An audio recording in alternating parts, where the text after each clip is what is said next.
Hello everyone. आज है 17 अगस्त और आज हम लोग सबसे पहले डिस्कस करेंगे कि कैसे वुमेन राइट्स का एवोल्यूशन हुआ है इंडिया में। फिर उसके बाद डिस्कस करेंगे कि फॉरएवर केमिकल्स क्या हैं और ये कैसे हार्मफुल हैं ह्यूमंस के लिए और एनवायरनमेंट के लिए। फिर हम लोग डिस्कस करेंगे ग्रॉस एनवायरमेंटल प्रोडक्ट इंडेक्स क्या है। फिर आएगा कि पनामा कनाल क्या है, कहाँ है और इसमें क्या इश्यूज चल रहे हैं। और लास्ट में हम लोग डिस्कस करेंगे कि मार्स में कैसे अंडरग्राउंड रिजर्वायर पाया गया है लिक्विड वाटर का। तो शुरू करते हैं आज के पहले टॉपिक से, जो कि है evolution of women's question in India. अभी recently Kolkata hospital rape and murder case के बाद फिर से वुमेन्स राइट लाइमलाइट में आ गए हैं और स्पेशल फोकस दिया गया है right to liberty, right to equality और राइट टू सिक्योरिटी को, जो कि एक लॉन्ग स्टैंडिंग इशू बन गए इंडिया में। अब वुमेन्स राइट की थोड़ी हिस्ट्री देख लेते हैं कि ब्रिटिश एरा में ये कैसे इवॉल्व हुआ। इंडिया में 1881 में पहली बार सेंसस हुआ था, जो कि हुआ था वाइसरॉय लॉर्ड राइपन के अंडर। और इसमें पता चला था कि इंडिया में बहुत ही ज़्यादा स्क्यूड सेक्स रेशियो है, जिसका मतलब है कि फीमेल्स बहुत कम है एज़ कम्पेयर टू मेल्स, और जिसके पीछे का मेन रीज़न है फीमेल इन्फेंटिसाइड, यानी कि लड़कियों को 1 साल की उम्र से पहले ही उनकी जान ले लेना। फिर उसके बाद कई सारे कैंड यानी कि कंटोनमेंट एक्ट्स आए, जिसके अंडर प्रोस्टिट्यूशन को रेगुलेट करना शुरू हो गया। और उस वजह से इंडियन वुमेन का बहुत ज़्यादा एक्सप्लॉयटेशन हुआ और सेक्सुअलाइजेशन हुआ। और वहीं डोमेस्टिक सर्वेंट्स यानी कि जो औरतें उनके घर में काम करती थीं, उनको बहुत लंबा काम करना पड़ता था और उसके बदले में उन्हें कभी कभी तो बिल्कुल नहीं या फिर बहुत कम वेजेस दी जाती थी और किसी भी तरीके का कोई उनको लीगल प्रोटेक्शन नहीं दिया जाता था। फिर 1864 से 1869 तक आया कंटेजियस डिजीजेज एक्ट, जिसके अंडर विमेन प्रोस्टिट्यूट्स के साथ एक स्टिग्मा अटैच कर दिया गया था कि जितनी भी औरतें हैं ये सब बीमार हैं, और उनको ज़बरदस्ती जेल में डाल दिया गया था ताकि जितने भी ब्रिटिश ऑक्यूपाइड टेरिटरीज में सोल्जर्स हैं उनको कोई सेक्सुअली ट्रांसमिटेड डिजीज़ होने का खतरा ना हो। इन सारी चीज़ों की वजह से एक साइको सोशल इम्पैक्ट पड़ गया वेमेंस राइट्स पे, और आज भी ऑब्जेक्टिफिकेशन ऑफ वेमेन बहुत कॉमन है। अब बात करते हैं कि वेमेन को लेकर के कैसे धीरे धीरे इंडिया में सोशल रिफॉर्म्स आए। सबसे पहले इंडिया में सोशल रिफॉर्म्स शुरू हुए थे बंगाल में, जिसको बंगाल रेनेसां भी कहा जाता है। और ये शुरू हुआ था जैसे ही मुगल का डिक्लाइन हुआ है और ईस्ट इंडिया कंपनी का राइज हुआ है। और इसका मेन क्रेडिट जाता है राजा राम मोहन रॉय को, जिसको फादर ऑफ इंडियन रेनेसां भी कहा जाता है। और इन्हीं की वजह से 1829 में बंगाल सती रेगुलेशन आया था, जिसके चक्कर में ब्रिटिश इंडिया के सारे जुरिस्डिक्शन में सती प्रथा बैन कर दी गई थी।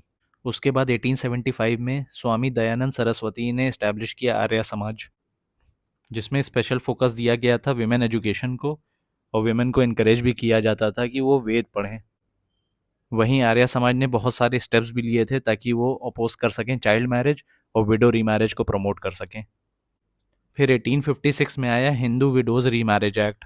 के पीछे मेन रीज़न थे ईश्वर चंद विद्यासागर, और उनके साथ कई विमेन रिफॉर्मर्स ने भी इस लॉ को पास करवाने में काफ़ी मेहनत करी थी। फिर 1929 में आया चाइल्ड मैरिज रिस्ट्रेंट एक्ट, जिसको शारदा एक्ट के नाम से भी जाना जाता है, जिसमें बॉयज़ की मैरिज एज बढ़ा करके 18 कर दी गई थी, वहीं गर्ल्स की मैरिज एज बढ़ा करके 14 कर दी गई थी। अब बात करते हैं कि विमेन का पॉलिटिकल रिप्रेजेंटेशन कितना है इंडिया में। जब दुनिया भर में यूनिवर्सल एडल्ट फ्रेंचाइज की डिमांड करी जा रही थी, स्पेशली वेस्टर्न कंट्रीज़ में, वहीं 1937 में आईएनसी की लखनऊ में मीटिंग में नेहरू ने प्रपोज किया था कि विमेन को भी एंगेज किया जाए पॉलिटिकल प्रोसेस में। और जब इंडिया में कॉन्स्टिट्यूएंट असेंबली बनाई गई तो टोटल 299 मेंबर्स में 15 विमेन थी, और उसमें सरोजनी नायडू और विजय लक्ष्मी पंडित जैसी रेवोल्यूशनरीज भी शामिल थी। फिर इंडिया में जब पहला लोकसभा बना है 1952 से 57 टर्म के लिए, उसमें विमेन रिप्रेजेंटेशन 4.4% था। और अभी प्रेजेंट लोकसभा में विमेन रिप्रेजेंटेशन है 14%, और प्रेजेंट राज्यसभा में विमेन रिप्रेजेंटेशन है 11%। फिर 1993 में जो 73rd और 74th कॉन्स्टिट्यूशनल अमेंडमेंट एक्ट हुआ, उसमें 33% सीट रिजर्व कर दी गई थी विमेन के लिए पंचायती राज इंस्टीट्यूशंस में, ताकि विमेन का ग्रास रूट रिप्रेजेंटेशन इंक्रीज हो। और वहीं 106 कॉन्स्टिट्यूशनल अमेंडमेंट एक्ट के अंडर अब स्टेट लेजिस्लेचर और पार्लियामेंट में भी की 33% सीट रिजर्व कर दी गई है। अब विमेन को इकोनॉमिक चैलेंजेस कैसे कैसे फेस करने पड़ते हैं। सबसे पहला है लेबर पार्टिसिपेशन। 2022 की रिपोर्ट के हिसाब से विमेन का लेबर फोर्स पार्टिसिपेशन रेट सिर्फ 25% है, जिसमें मेन और विमेन में बहुत ज़्यादा गैप देखा गया है। वहीं मेन और विमेन में इनकम डिस्पैरिटी भी बहुत ज़्यादा होती है, जहां सेम काम को करने के लिए विमेन 25 से 30% कम कमाती हैं। और इंडिया में हाई पेड जॉब्स में विमेन बहुत ज़्यादा अंडर रिप्रेजेंटेड हैं और वहीं लो पेड वर्क में बहुत ज़्यादा ओवर रिप्रेजेंटेड है। और तीसरा इशू है फार्मर आइडेंटिटी। जब भी हम फार्मर नाम सुनते हैं तो दिमाग में एक मेल ही आता है। इसी चक्कर में फार्मर की डेफिनेशन से ही विमेन एक्सक्लूड हो गई हैं और इंडिया में मेल लैंड ओनरशिप बहुत ज़्यादा डोमिनेट करती है। एक और बहुत बड़ा इशू है मेंटल हेल्थ का, जहां इंडिया में 30% सुसाइड विमेन करती हैं। अब बात आती है एजुकेशन और स्किल की। इंडिया में हायर एजुकेशन में लगभग 50% विमेन है, लेकिन इसमें प्रॉब्लम ये है कि बहुत ज़्यादा रीजनल डिस्पैरिटीज़ हैं। दूसरा इशू है ट्राइबल विमेन की लिटरेसी। इंडिया में ट्राइबल वुमेन की लिटरेसी से 59.6% है, जहां ओवरऑल इंडिया में विमेन लिटरेसी 75% है। और तीसरा इशू है हाई ड्रॉप आउट रेट्स। इसका मतलब है कि गर्ल्स प्राइमरी और सेकेंडरी लेवल पे बहुत ज़्यादा ड्रॉप आउट करती हैं, मिड डे मील और बेटी बचाओ बेटी पढ़ाओ जैसी स्कीम्स के होने के बावजूद। लास्ट में आता है सोशो कल्चरल इशूज़, जिसमें सबसे पहले है कास्ट और क्लास डिस्क्रिमिनेशन।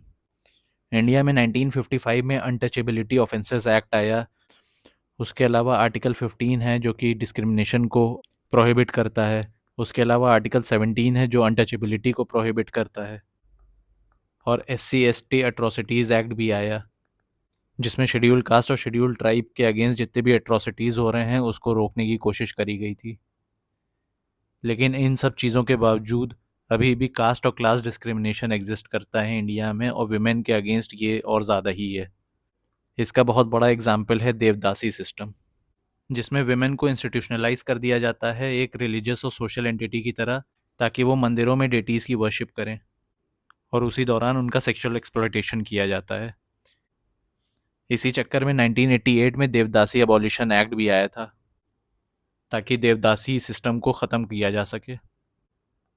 लेकिन तब भी 2011 की नेशनल कमीशन ऑफ विमेन की रिपोर्ट के अकॉर्डिंग आज भी 48,000 से ज़्यादा विमेन देवदासी सिस्टम का पार्ट बनी हुई हैं।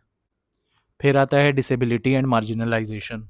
जहां इंडिया में विमेन को ऑलरेडी मार्जिनलाइज करके रखा गया है, वहां पे अगर विमेन डिसेबल्ड हो, जैसे कि इंडिया में 11.8 मिलियन विमेन डिसेबल्ड हैं, वहां आ जाता है इंटरसेक्शनल डिस्क्रिमिनेशन, जहां औरतें अपने जेंडर को लेकर के ऑलरेडी डिस्क्रिमिनेट की जाती हैं, वहीं अगर डिसेबल्ड हो तो डिस्क्रिमिनेशन बहुत ज़्यादा बढ़ जाता है।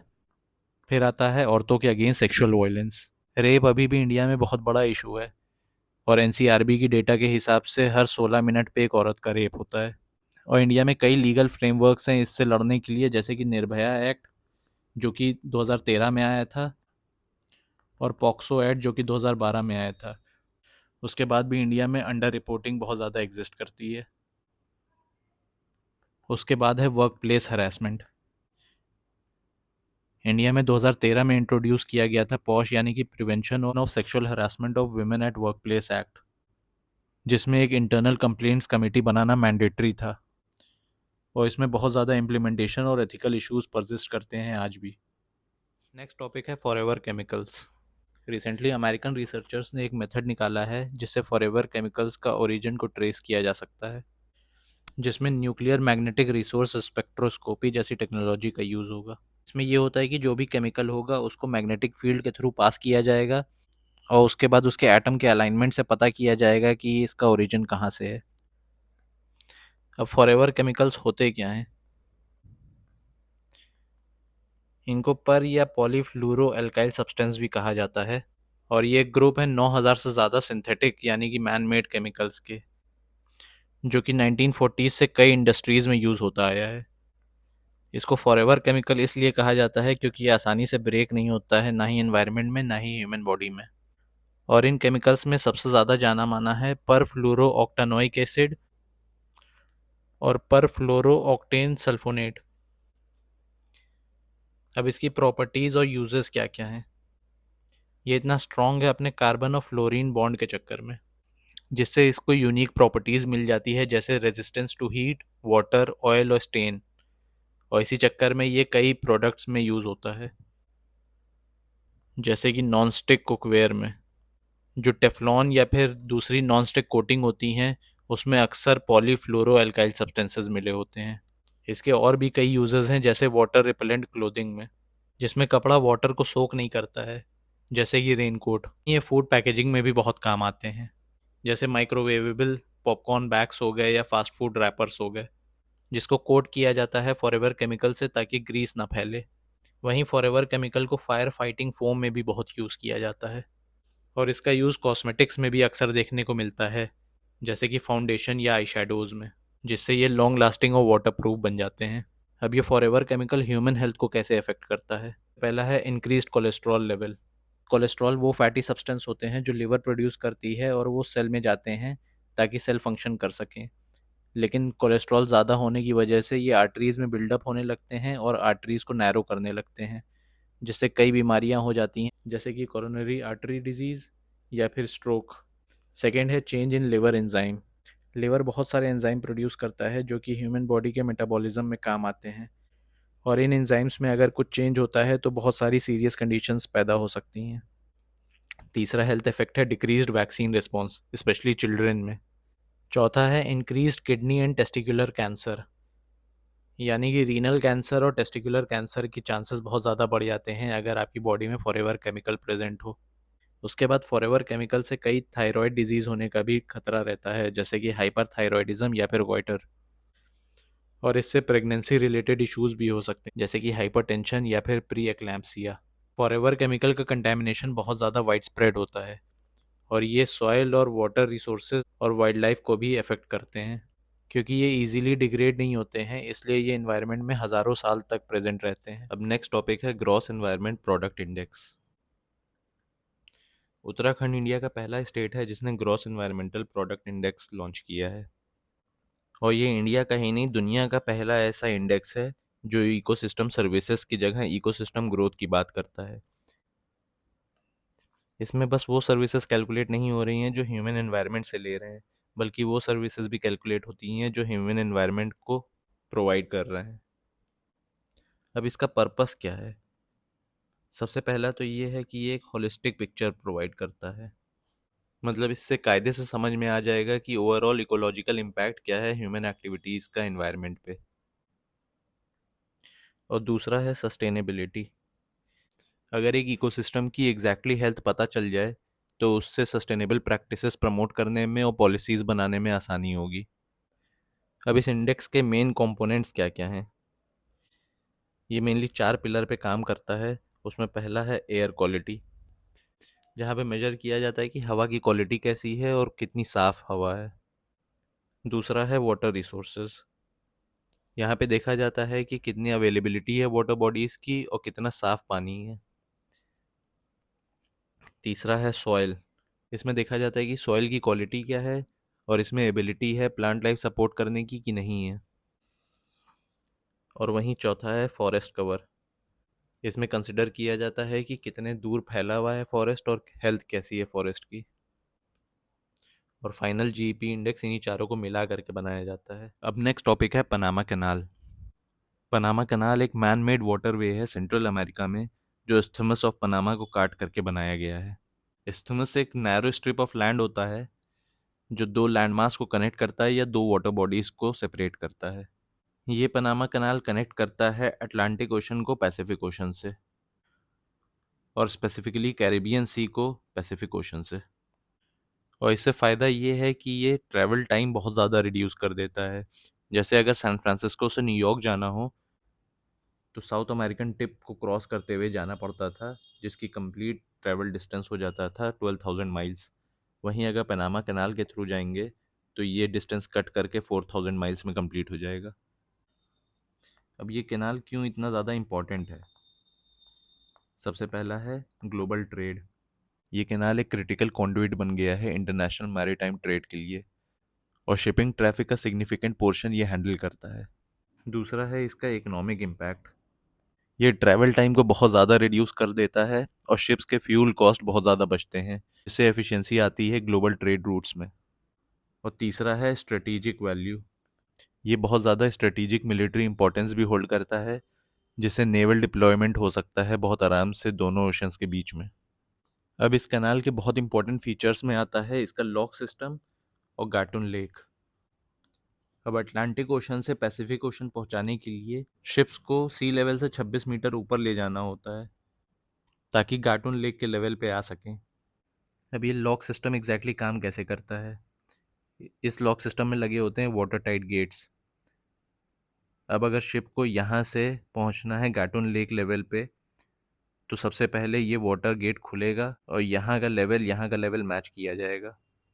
फिर शिप जब यहाँ पे ट्रैवल करेंगी तो ये वाटर गेट वापस बंद किया जाएगा और इसको पानी को एलिवेट किया जाएगा इस लेवल तक। फिर वही प्रोसेस रिपीट होगा इसमें कि ये गेट नीचे जाएगा, पानी का लेवल यहाँ पे रहेगा, शिप यहाँ आएगी, फिर से एलिवेट होगा और यही धीरे धीरे करके पहुँचा देगा 26 मीटर की हाइट पे शिप को। और यही प्रोसेस उल्टा हो जाएगा जब ये पैसिफिक ओशन की तरफ जाने लगेगी। अब ये पूरे पनामा कनाल का डायमेंशन है 82 किलोमीटर या फिर 51 माइल्स।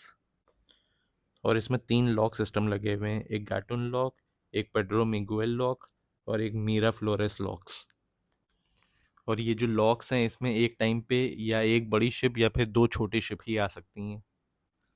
अब इसमें प्रॉब्लम क्या हुई है? को फंक्शन करने के लिए चाहिए बहुत ज़्यादा फ्रेश वाटर, जो कि मिलता है गाटुन लेक से। लेकिन प्रॉब्लम ये हुई है कि रिसेंटली बहुत ज़्यादा ड्रॉट्स आ जाने की वजह से गाटुन लेक का पानी धीरे धीरे कम हो रहा है। जहाँ ड्रॉट एक ऑलरेडी मेजर कंसर्न है, वहीं अगर बहुत ज़्यादा रेनफॉल यानी फ्लड लाइक सिचुएशन आ जाती है तो भी एक प्रॉब्लम क्रिएट हो जाएगी, क्योंकि गाटुन लेक ओवरफ्लो करने लगेगी और लॉक सिस्टम उतना कायदे से फंक्शन नहीं कर पाएगा। ये चैलेंजेस हाईलाइट करते हैं कि कैसे क्लाइमेट चेंज ग्लोबल इंफ्रास्ट्रक्चर पे इम्पैक्ट डाल रहा है और कैसे नीड है अडेप्टिव स्ट्रेटजीज की, ताकि इस टाइप के क्रिटिकल रूट्स फंक्शन करते रहें। आज का लास्ट टॉपिक है underground reservoir of liquid water on Mars. Scientist ने अभी नासा के इनसाइट लैंडर का सीस्मिक डेटा एनालाइज किया है और बताया है कि मार्स के सरफेस के नीचे जो फ्रैक्चर्ड इग्नियस रॉक्स हैं, उसमें इस डेटा के अकॉर्डिंग बहुत ज़्यादा लिक्विड वाटर स्टोर्ड है, लगभग इतना जिससे पूरा मार्स का सरफेस कवर हो जाए। इनसाइट लैंडर पिछले 4 साल से सीस्मिक डेटा को मेजर कर रहा है। उससे पता करने की कोशिश करता है कि मार्स के सब सरफेस कौन से मटेरियल्स या सब्सटेंसेस से बना हुआ है। प्रीवियस स्टडीज़ में मार्स के जो पोल्स हैं उस पे फ्रोज़न वाटर मिल चुका है और मार्स के एटमॉस्फेयर में वेपर पाया गया है, लेकिन ये पहली बार हुआ है कि मार्स पे कहीं पर भी लिक्विड वाटर मिला हो। जितनी भी स्टडीज़ हुई हैं इसमें यह भी मिला है कि मार्स के सरफेस पे वाटर चैनल्स हुआ करते थे, लेकिन अपना एटमॉस्फेयर 3 बिलियन साल पहले लूज करने के बाद जितना भी सरफेस पे पानी था वो सब गायब हो गया। और मार्स का वाटर साइकिल पता करना बहुत ज़्यादा इम्पोर्टेंट है, ताकि हम लोग पता लगा सकें कि मार्स का एवोल्यूशन कैसे हुआ है, क्लाइमेट का, उसके आउटर सरफेस का और उसके इंटीरियर्स का। अब इनसाइट लैंडर है क्या? Interior exploration using seismic investigation, geodesy and heat transport करके एक नासा डिस्कवरी प्रोग्राम का मिशन है, जो कि एक सिंगल जियोफिजिकल लैंडर है और प्लेस किया गया था मार्स पे ताकि वो स्टडी कर सके उसका डीप इंटीरियर। ये लॉन्च किया गया था 2018 में और इसका काम ये भी था कि पिछले 4 बिलियन साल में ऐसे कौन से प्रोसेस हैं जिसने शेप किया है रॉकी प्लैनेट्स को, जो कि इनर सोलर सिस्टम का पार्ट बनाते हैं और जिसमें अर्थ भी इंक्लूडेड है। मिशन 2022 में ख़त्म हो गया था, लेकिन लैंडर अभी भी सीज़मिक वेव्स को रिकॉर्ड कर रहा है मार्स सरफेस के। सीज़मिक वेव्स में मेनली पी वेव्स होती हैं और एस वेव्स होती हैं। पी वेव्स किसी भी स्टेट ऑफ मैटर से पास हो सकती हैं, वहीं एस वेव सिर्फ सॉलिड से पास होती हैं। इन्हीं दोनों वेव्स को रीड करके पता लगाया जाता है कि सब सरफेस मटेरियल सॉलिड है या लिक्विड है।